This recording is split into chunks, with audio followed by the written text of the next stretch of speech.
We are in El Salvador, about the size of Maryland, and the smallest of the Central American republics.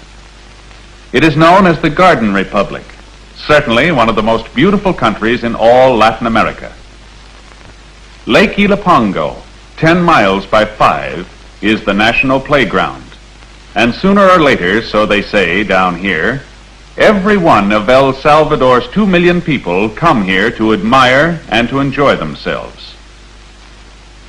The great highway bridge of Cuscatlan symbolizes El Salvador's progress.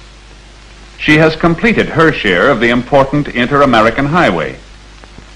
The road comes south from the United States via Mexico and Guatemala, and thence on to Panama via Nicaragua and Costa Rica. Along the road we pass vast fields of sisal, a plant we know as the century plant. In El Salvador's semi-tropical climate, sisal grows lush and strong, as do the weeds. From sisal we get the tough fibers that make cord and rope. It is an important crop to all Salvador. Moving on, we visit a coffee plantation, one of the thousands of small family-owned ranches that are the pride of El Salvador. Whole families work when the crop comes in, for all coffee must be picked by hand. When the price of coffee is high, the people of El Salvador are prosperous, for theirs is one of the world's finest coffees and the most important crop in the country.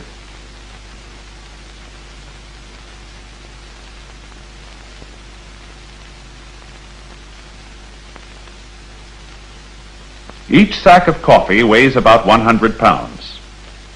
The men carry the sacks to the packing plant, where the work of making the coffee ready to ship is done.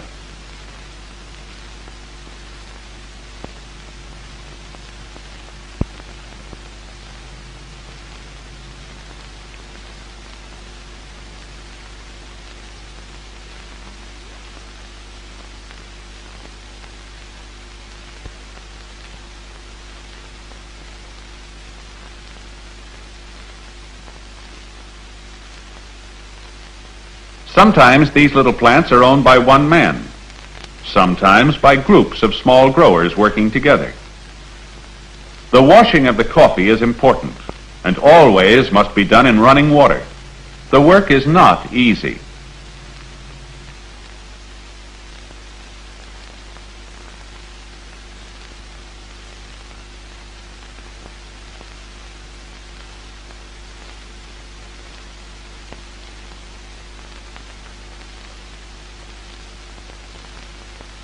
After the berries have been washed, they must be carefully dried so that moisture cannot harm them in the ships carrying the coffee to the United States and other countries that buy El Salvador's crops.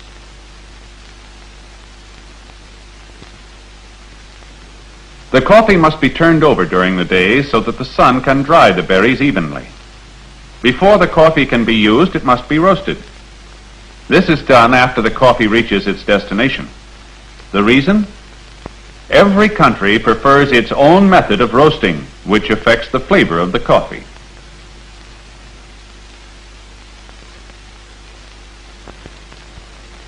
A side road brings us to the little village of El Ilabosco, where 2,000 people have won lasting fame for a most unusual art. Working with the simplest of tools, women of Ilabosco make the tiniest of figurines. Little clay dolls, designed especially for the Christmas season. The paints used are mixed to secret formulas.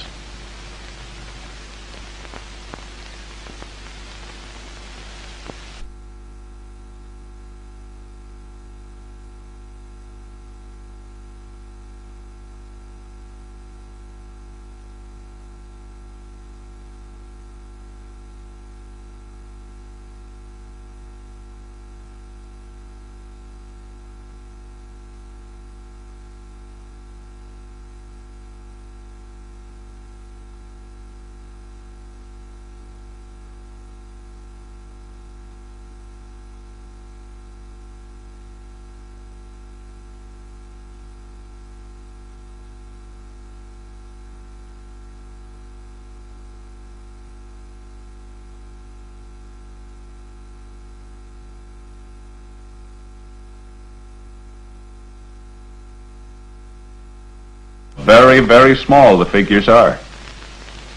An Indian home. And here's all the family.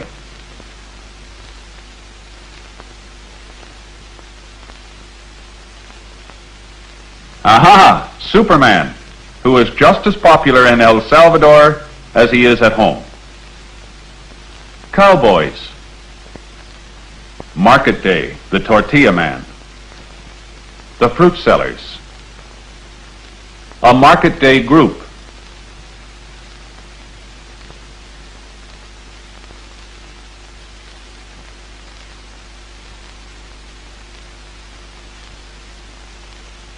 Sometimes the great inter-American highway develops traffic jams. International travel is still only a small percentage of the traffic. For after all, the road here belongs to the people of Salvador and their possessions, including the cattle. But we're soon free.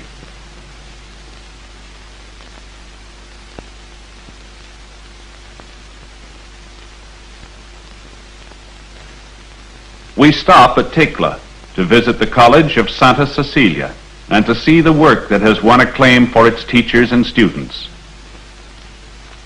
The boys who have won admittance have a good time, but also have an assured future. The boys specialize in the decorative arts, including work in metal fashioning. At the forge, they put to practical use their preliminary work in design, learning to shape metal and to weld it. Throughout Latin America, there is a constant market for artistically done wrought iron, and a master at the trade never lacks for work.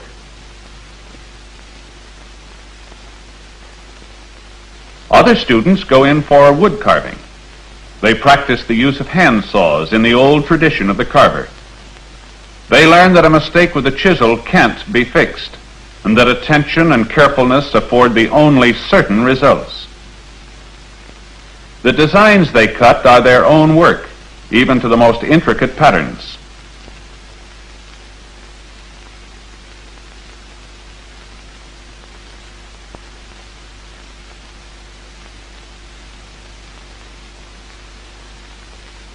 Assembled, stained, and finished.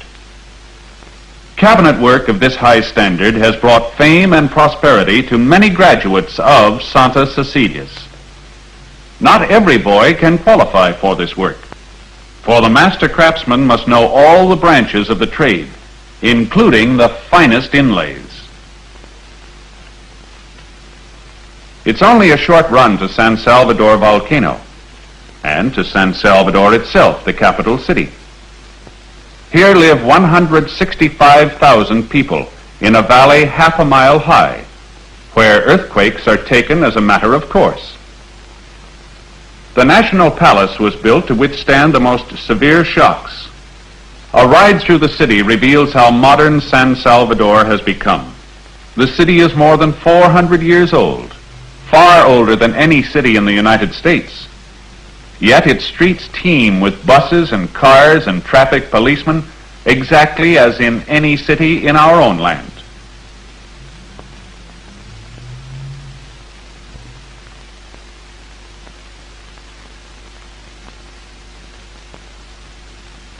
The house windows are a bit different. Always they are barred in the old-time Spanish way. And after Mass on Sundays, when the women wear their finest mantillas, the central plaza always crowded. By custom, this is the hour to read the papers and to take it easy.